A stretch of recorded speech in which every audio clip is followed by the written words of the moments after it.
안녕하세요. 김민정 영문법 브이로그의 김민정입니다. 오늘은 영문법의 명사에 대해서 공부해 보도록 하겠습니다. Hello, I'm Minjong Kim at Minjong Kim's English Grammar Vlog. We are studying nouns in English, comparing nouns in Korean today. 그래서 오늘은 이제 영어의 명사와 또 우리말의 명사를 좀 비교하면서 영어의 명사에 대해서 공부해 보도록 하겠습니다. 이제 영어의 명사는 영어권 사람들은 명사에 대해서 생각할 때 이 명사가 셀 수 있는 명사인가 또 셀 수 없는 명사인가가 굉장히 중요합니다. 근데 저희 나라 말에 있어서 명사를 셀 수 있는 없는가는 별로 이렇게 중요하지가 않죠. 그래서 명사라는 것은 이제 명이 이름 명자고 사가 이제 단어라는 뜻의 이제 사지요. 그래서 모든 사물의 이름을 가리키는 말을 이제 명사라고 합니다. 근데 이제 영어권에서 이제 특이한 것은 명사에 대해서 생각할 때 그 명사가 셀 수 있는 것인가, 셀 수가 없는 것인가가 굉장히 중요합니다.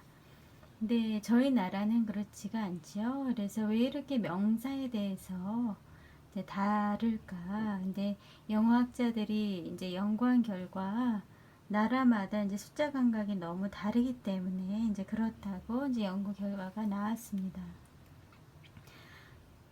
내 이상이면 무조건 많다고 표현하는 이제 민족이 있다고 하더라고요. 그래서 아마존 밀림에서 이제 뭐 물고기를 5마리 잡으면은 넷 이상이면 무조건 많기 때문에 한 마리는 놓아준다고 하더라고요. 그래서 숫자 감각이 다 같을 것 같지만은 좀 나라마다 좀 많이 다릅니다. 그래서 어휘나 표현 방법이라는 것은 그 문화권의 필요에 의해서 이제 생겨난다고 할 수가 있겠습니다.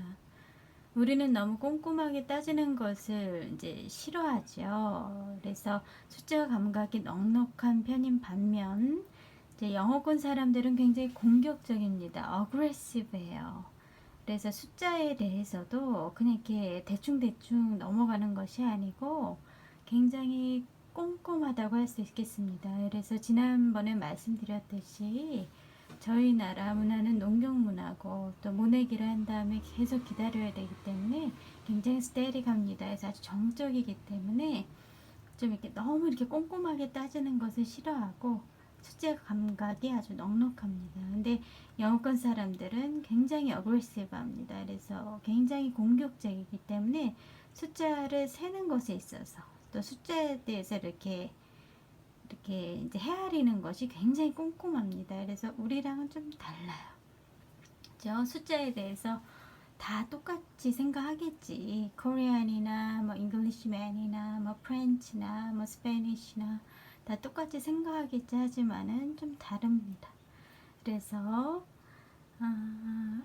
이제 어느 영문법 책에서 이제 나라마다 숫자 감각이 참 다르다라는 어떤 그런 것을 이제 알려주시기 위해서 그 영문법 책 저자가 이제 어떤 일화를 이제 소개해 놓은 것이 있는데 그게 굉장히 인상적이어서 PPT 파일에 넣어봤습니다. 그래서 이제 어느 청년이 시골에 갔는데 찾던 곳이 계속 나오지를 않는 거예요. 그래서 그 동네 어르신한테 물어봤더니 동네 어르신이 그냥 한두 서너 마장 가라고 했는데 계속 가도 안 나오는 거예요. 그래서 이제 나중에 찾아봤더니 마장이라는 것이 2에서 8km 사이의 거리를 이제 마장이라고 이제 하더라고요. 근데 이제 여러분이 이제 뭐 영어권의 나라에 가서 이제 How can I get to the bank in this town? 이제 이 동네 은행에 어떻게 갈 수 있을까요? 물어보면 이제 되게 이런 방식의 대답을 들려주시죠. 그래서 walk 4 blocks down the street. 그래서 거리 아래로 4블럭 가세요. 그래서 아주 이렇게 좀 명확하게 탁 꼬집어서 콕 꼬집어서 얘기를 하죠. 그죠? 그래서 이렇게 좀 숫자 감각이 다릅니다. 우리는 그냥 마장 2에서 8km 정도 넉넉한 숫자 감각을 지닌 반면에 좀 아주 좀 꼼꼼합니다. 영어는. 그래서 그래서 똑같은 명사지만 영어의 명사는 셀 수 있는 명사와 그렇지 않은 명사가 뚜렷이 구분되고 우리말은 그렇지 않습니다. 그래서 우리말 명사 자체에는 좀 count, 센다는 개념이 없어요. 그죠? 그래서 이제 요런 이제 셀 수 있는 명사, 셀 수 없는 명사에 대해서 이제 그 다음에 살펴보도록 하겠습니다. 그래서 proximity가 중요한 영어라고 나와 있는데요. 예를 들어서 이제 proximity 하면은 이제 근접성이라는 뜻이거든요. 근데 영어권에 있어서 종이는 셀 수가 없지요. 그러면 what is it? why? 막 그런 생각이 들어요. 저희 나라 사람으로는 아니 왜 종이를 셀 수가 없을까? 근데 여러분 지금 보여드리듯이 이렇게 한번 찢으면 금방 찢어지죠. 그리고 또 한 번 찢으면은 또 금방 이제 4장이 됐습니다. 이런 거를 셀 수 있다고 할 수 있나요? 그래서 영어권 민족은 굉장히 aggressive한데 굉장히 공격적이기 때문에 아주 꼼꼼하게 따져요. 그래서 이런 거는 셀 수가 없는 것이다. 그래서 proximity라는 것은 뭐냐면은 근접성이란 뜻으로 이 종이의 어떤 물질의 상태, 그죠? 가장 근접하게 표현을 해줘야 돼요. 그래서 이거는 셀 수 없는 명사인 것입니다. 그죠? 그래서 어떤 명사의 어떤 가장 근접한 상태를 따져서 그것이 셀 수 있는가 없는가를 따져요. 그죠? 그래서 여기서 또 보시면은 이제 플라워가 있죠. 플라워가 있는데 이제 라니온큘러스인데 이제 만약에 한 송이가 있다고 쳐보자. 여기 요 손가락이 이제 this is a flower. 이제 요 손가락이 이제 플라워라고 생각하시고 하나가 있죠. 근데 영어권 사람들은 이 물질의 가장 proximity, 가장 근접하게 아주 aggressive하게 표현을 해줘야 됩니다. 그래서 한 송이가 있는데 그냥 이렇게 플라워라고 하면 안 되겠지요. 한 송이가 있는데 근접하지를 않아요. 그래서 한 송이가 있으면 a flower라고 해줘야 되는 겁니다. 그래서 a flower. 근데 만약에 이렇게 이것도 이제 these are flowers. 이 손가락에다 이제 꽃이에요. flowers. 근데 이제 4송이가 있죠. 그럼 여러 송이가 있잖아요. 그러면은 flowers s를 붙여줘야 됩니다. s. 이제 s를 붙여주셔야 돼. flowers. 그죠? 이 사물의 상태 가장 근접하게. 그죠? 한 송이가 있는데 그죠? 플라워라고 하면 안 되겠죠. 플라워라고 하셔야 되고, 4송이가 있는데 플라워라고 하시면 안 되겠죠. flowers라고 하셔야 됩니다. 아주 aggressive하게, 아주 공격적으로 그 사물의 어떤 상태에 가장 proximity가, 그러니까 근접성, 가장 근접하게 표현을 해줘야 되는 것이죠. 아까 전에 종이도 종이는 셀 수 있는 거 아닌가요? 근데 이 사물의 상태가, 그죠? 사물의 상태가 이렇게 찢으면은 금방 이렇게 2장이 되고, 저 사물의 상태가 이렇게 찢으면 금방 또 4장이 되죠. 그럼 이 사물의 상태가 가장 근접한 건 뭐죠? 셀 수 없는 명사라는 거죠. 그러니까 플라워도 한 송이가 있으면은 이거에 가장 근접한 상태를 flower라고 표현을 해주시고, for flowers, these are for flowers. 이게 이제 4송이의 그런 꽃이라면은 얘 가장 근접한 상태를 표현해 달라는 거죠. flowers. 4송이가 있는데 그냥 flower라고 하시면 안 됩니다. 그래서 이런 게 굉장히 중요해요. 영어에 있어서 굉장히 좀 까다롭게 생각이 되시겠지만은, 그래서 이제 애플도 마찬가지겠죠. 이제 사과 하나는 an apple, 사과 여러 개는 apples. 사과가 이제 이렇게 만약에 이게 사과가 2개죠. 사과가 2개인데 그냥 애플이라고 하면 안 되겠죠. apples라고 해야 되겠죠. 사과가 하나인데 그럼 얘 가장 상태에 가장 proximate, 근접하게 말씀을 해주셔야 돼요. 그래서 an apple이라고 해야 되지 그냥 애플이라고 하시면 안 됩니다. 저희가 종이를 셀 수 없는 것으로 따졌듯이 얘는 셀 수 없어 이렇게 계속 잘 찢어지니까 이게 뭐가 셀 수 있는 거야. 그 사물의 상태 가장 근접하게 표현을 해주셔야 돼요. 사과가 하나 있는데 그냥 애플이라고 하시면 안 돼요. 하나 있으니까 an apple이라고 하셔야 됩니다. 그 다음에 이제 토마토가 좀 재밌는데요. 이제 토마토 하나는 tomato, 그죠? 토마토 여러 개는 tomatoes. 근데 이제 만약에 여러분이 토마토를 이제 블렌드에 넣고 싹 갈았다. 싹 갈았는데 여러분이 3개를 갈았어요. 블렌드에 넣고 갈아서. 그러면 이제 3개 넣고 갈았으니까 tomatoes일까요? 근데 이제 이 물질의 상태 가장 근접하게 표현을 해주셔야 된다 그랬죠? 종이가 셀 수가 없어요. 왜요? 이 물질의 상태는 금방금방 찢어지니까.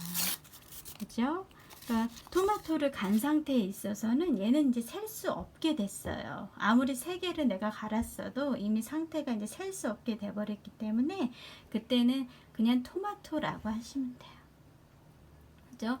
나는 3개 갈아 넣었으니까 아무리 액체가 됐어도 tomatoes 하시면 안 돼요. 그죠? tomato in a bottle. 그죠? 이제 보틀 안에 있는 토마토라고 하셔야지. 나 3개 갈아 넣었는데 토마토스라고 하면 안 돼. 안 됩니다. 이 물질의 특성이 가장 근접하게 말씀해 주셔야 돼요. 이 종이를 우리가 이렇게 그냥 막 찢어지니까 그죠? 막 찢어지니까 얘를 셀 수 없는 것처럼 셀 수 없는 것으로 이제 규정하고 영어권에서는 셀 수 없는 명사를 표현해 주는 것처럼 이제 3개를 갈았다고 하더라도 얘는 지금 상태가 액체 상태라서 이제 셀 수 없기 때문에 얘는 이제 그냥 토마토라고 합니다. 그죠? 그래서 여러분 아까 전에 말씀드렸듯이 이제 종이는 셀 수가 없습니다. 그 다음에 척은 이제 분필이죠. 분필도 여러분 보시면은 여러분 학창시절 기억에 분필 이렇게 톡 부러뜨리면 금방 두게 되죠. 이런 건 셀 수 없다고 생각해요. 그래서 우리랑은 좀 셀 수 있다 없다를 굉장히 좀 다르게 생각하거든요. 그래서 좀 아주 어그레시브합니다. 아주 궁극적으로 생각하고 아주 꼼꼼하게 따져요. 그래서 종이도 셀 수 없는 거, 분필도 셀 수 없는 거. 그 다음에 빵 반죽이죠. flour이라고 하죠. 그 다음에 bread.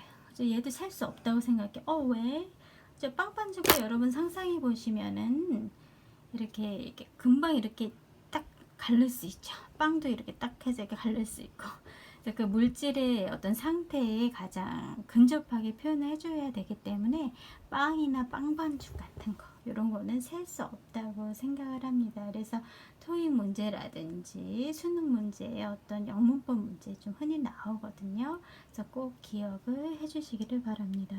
그 다음에 그죠? 근데 요것도 참 토익에 많이 나오는 문제인데요. Furniture.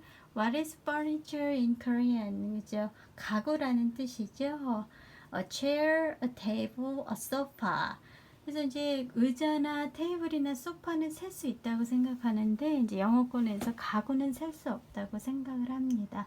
그래서 그 이유는 뭐냐면 이제 가구는 뭐 의자나 테이블이나 소파를 아우르는 상위 개념이라고 생각을 해요.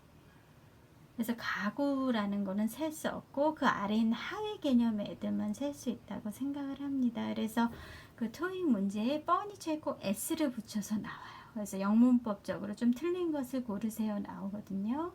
그래서 근데 furniture에는 절대로 s를 붙이시면 안 돼요. 얘네들은 굉장히 어그레시브하게 생각하기 때문에 아주 꼼꼼하게 따집니다. 체어는 셀 수 있고 테이블도 셀 수 있고 a table, a sofa, 소파도 셀 수 있지. 그리고 셀 수 있는 거기 때문에 그냥 소파 하시면 안 돼요. 소파라고 하셔야 돼요. 그죠? 근데 이제 셀 수 있는데 얘를 다 아우르는 상위 개념은 셀 수 없다고 생각을 해요. 그래서 여기 토익이 굉장히 많이 나오거든요. 그래서 기억을 해두시면 좋겠습니다. 그 다음에 이제 equipment의 경우에도 a hammer, a screwdriver, a drill. 근데 이제 해머는 망치죠. 그래서 망치나 또 여러분 가정에서 흔히 보실 수 있는 이제 드라이버 있죠. 그걸 스크루드라이버라고 하는데 셀 수 있으니까 스크루드라이버죠. 그리고 이제 여러분이 아시는 요즘엔 전동 드릴을 많이 쓰시죠. 그래서 drill. 그래서 망치나 드라이버나 드릴은 셀 수 있으니까 이제 그 사물의 속성에 가장 근접하게 표현을 해줘야 되기 때문에 이제 어를 붙입니다. 근데 이제 equipment라는 것은 이제 도구라는 뜻의 명사인데 이 equipment는 a hammer, a screwdriver, a drill을 모두 아우르는 상위 개념의 명사이기 때문에 셀 수가 없다고 생각을 하세요. 영어권 사람들이. 그래서 equipment에다가 s를 절대로 붙이시면 안 되고 또 토익 문제에 이제 또 수능 문제에 s가 붙여서 나옵니다. 그러면 이제 그게 영문법적으로 틀린 거죠. 그래서 이제 그때 이제 골라내셔야 되는데 굉장히 자주 나옵니다. 이렇게 상위 개념인 것에 대해서는 이제 셀 수가 없는 것으로 이제 생각을 합니다. 그다음에 셀 수 있는 명사와 셀 수 없는 명사에 대해서 계속 말씀을 드리고 있는데 countable nouns라고 하죠. countable 하면은 이제 셀 수 있는, nouns 하면은 명사. 그래서 셀 수 있는 명사인데 여러분께 이제 계속 말씀드렸듯이 셀 수 있는 명사 뭐 하나둘 센다는 것에 대한 우리의 생각과 영어 원어민의 생각은 좀 다르다고 이제 말씀을 드렸죠. 그래서 이렇게 종이도 우리는 셀 수가 있는데 그래서 이렇게 보이고 왜 여기 셀 수가 없냐. 근데 이제 이렇게 찢으면 금방 2개 되고 또 찢으면 금방 4개가 되기 때문에 셀 수가 없다는 것이죠. 그래서 이게 영어권 사람들은 굉장히 공격적이고 그죠? 좀 구체적으로 콕 집어서 정확하게 그 물질의 상태에 가장 근접하게 표현해 주기를 원하기 때문에 좀 센다는 것에 대한 우리의 생각과 영어 원어민의 생각은 다릅니다. 그래서 종이는 셀 수가 이제 없다고 생각을 하세요. 그 다음에 그죠? 그렇기 때문에 이제 countable noun은 셀 수 있는 명사죠. 셀 수 없는 명사가 단수형으로 나올 때는 이제 하나일 때, this is a flower. 이제 이 손가락이 flower라고 생각을 해보세요. 근데 이제 하나인데 이 하나인 상태에 가장 근접하게 표현을 해줘야 돼요. 그렇기 때문에 반드시 앞에 a를 붙이셔야 돼요. a flower 하나가 있으니까, 그죠? 2개가 있으면 flowers. 그렇죠. 셀 수 있는 명사인 경우에 이게 this is a flower, 이게 flower인데 이제 하나가 있을 경우에는 얘 상태에 가장 근접하게 proximity가 맞게 표현을 해줘야 되기 때문에 어를 꼭 붙이셔야 됩니다. 그리고 이제 더와 같은 관사가 있어야 되는데 더는 다음 시간에 그죠 하도록 하겠습니다. 그다음에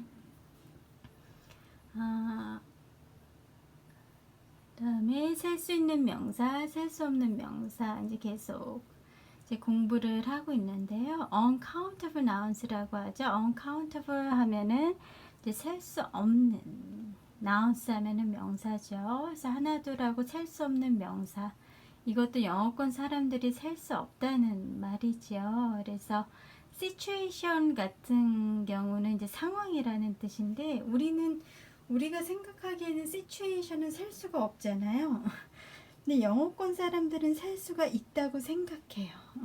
그래서 a situation, 이런 명사는 꼭 외워두셔야 되거든요. 그래서 토익 문제집이나 어떤 뭐 수능을 준비하는 영문법 문제집을 구입하시면은 거기 이제 셀 수 있는 명사, 셀 수 없는 명사 이제 시험에 자주 나오는 것들 좀 정리해 놓은 것들이 있거든요. 그래서 그런 것들을 이제 외우시면 좋겠습니다. 그 다음에 아까 전에 말씀드렸듯이 furniture나 equipment처럼 여러 명사를 원소로 포함하는 명사는 셀 수 없다. 그래서 상위 개념의 명사는 셀 수가 없습니다. 그죠? furniture, a chair, sofa, 뭐 table를 아우르는 개념이죠. 그래서 그런 상위 개념의 명사는 이제 셀 수가 없습니다. 여기서 좀 예가 많은데 예를 들자면 키친웨어 같은 거 있죠. 키친웨어 하면은 이제 부엌에서 쓰는 식기 그릇을 다 통틀어서 이끄는 통틀는 말이거든요. 근데 뭐 키친웨어에 속한 게 뭐 국그릇, 밥그릇, 뭐 컵, 그죠? 뭐 그런 거를 다 아우르는 그런 상위 개념이기 때문에 키친웨어는 이제 셀 수가 없다고 생각을 합니다. 그 옆에 보시면 언더웨어도 있죠. 속옷이라는 뜻인데 속옷도 참 종류가 많잖아요. 뭐 러닝 셔츠라든지 팬츠라든지 여러 종류가 있는데 언더웨어라는 거는 그걸 다 아우르는 개념이기 때문에 셀 수를 없다고 생각을 합니다. 우리 여러분이 잘 아시고 계시듯이 액체, 기체, 고체 등도 역시 셀 수가 없다고 생각을 하고 영어권 사람들이 이렇게 액체, 기체, 고체 등이 셀 수 없다는 거는 알겠는데 그래서 이거를 셀 수 없다는 거를 이렇게 따지는 게 굉장히 중요한 거예요. 이렇게 영어권 사람들한테는. 그죠? 그 다음에 눈에 보이지 않는 명사들은 이제 셀 수가 없다고 생각을 하죠. 그래서 굉장히 좀 구체적으로 좀 프랙티컬하게 생각을 합니다. 그래서 사랑, 겸손, 친절 이제 등은 셀 수가 없죠. 보여야 세기 때문에. 그래서 이런 것들을 알아두시면 좋겠고 근데 여기서 보시면은 이제 how many copies for this table sold? 그래서 이제 커피는 원래 셀 수가 없거든요. 근데 요즘 현대 영어가 좀 변화를 하고 있습니다. 그래서 여러분 스타벅스 같은 데 가시면은 이런 컵에다가 다 획일적으로 주잖아요. 그런 장소에서는 커피를 좀 셀 수 있다는 것으로 좀 생각을 해요. 그래서 how many copies for this table, sir? 그래서 이 테이블에 몇 잔 커피 갖다 드릴까요? 원래 S 붙이면 안 되거든요. 그래서 뭐 토익 문제나 수능 문제 커피에 S가 붙으면 이제 틀린 문법 문제라고 그래서 이제 그것은 틀렸다고 이제 하셔야 되는데 이제 실제적으로 실용 영어 이제 저 실제적인 회화 상황에 있어서는 요즘 현대 영어는 좀 바뀌고 있기 때문에 이렇게 획일화된 이런 컵 사이즈에 이제 그 장소에서는 다 이런 사이즈에 먹잖아요. 그래서 그때는 좀 커피를 셀 수 있는 것으로 생각을 하기 때문에 이제 회화하실 때만 이제 how many copies 이렇게 말씀을 하셔도 되겠습니다. 그 다음에 how many sugars do you take? 그래서 뭐 여러분 레스토랑에 가시면은 요즘에는 그 각설탕이라고 하는데 이렇게 해가지고 네모난 정육각형 모양으로 슈가가 나오죠. 그래서 또 어떤 장소에 가면 이렇게 설탕이 다 똑같은 사이즈로 있어요. 그때는 또 슈가를 셀 수 있는 것으로 생각을 하거든요. 그래서 how many sugars do you take? 근데 문법적으로는 틀린 것입니다. 그래서 토익 문제나 수능 문제에 슈가에 S가 붙었다거나 커피에 S가 붙었다면 이제 그것은 틀린 것인데 이제 일상 회화에서는 요즘 현대 영어가 좀 바뀌고 있기 때문에 이제 이렇게도 많이 사용한다는 거 이제 알아두시면 좋겠습니다. 그 다음에 그죠? 그래서 요 부분은 아까 전에 토마토 얘기하면서 한 것이기 때문에 넘어가도록 하고 그죠? 그래서 오늘은 이제 명사에 대해서 배워봤는데요. 그래서 이제 우리가 생각하는 이제 살 수 있는 명사와 이제 외국인 영어권 사람들이 생각하는 명사는 다르다. 그래서 얘네들은 종이를 셀 수가 없다. 그죠? 이렇게 금방 씻으면 2개 되고 금방 씻으면 4개 되는 이런 물질은 셀 수 없다고 생각을 해요. 그래서 그 물질에 가장 근접하게 표현하는 것이 이 영어권 사람들 아주 어그레시브한 영어권 사람들에게는 굉장히 중요하다는 것을 기억해 주셨으면 좋겠습니다. 그래서 다음 시간에는 이제 관사, 이제 더라고 하죠. 정관사는 더, 부정관사는 어나 언이라고 하는데 영어의 관사에 대해서 공부해 보도록 하겠습니다.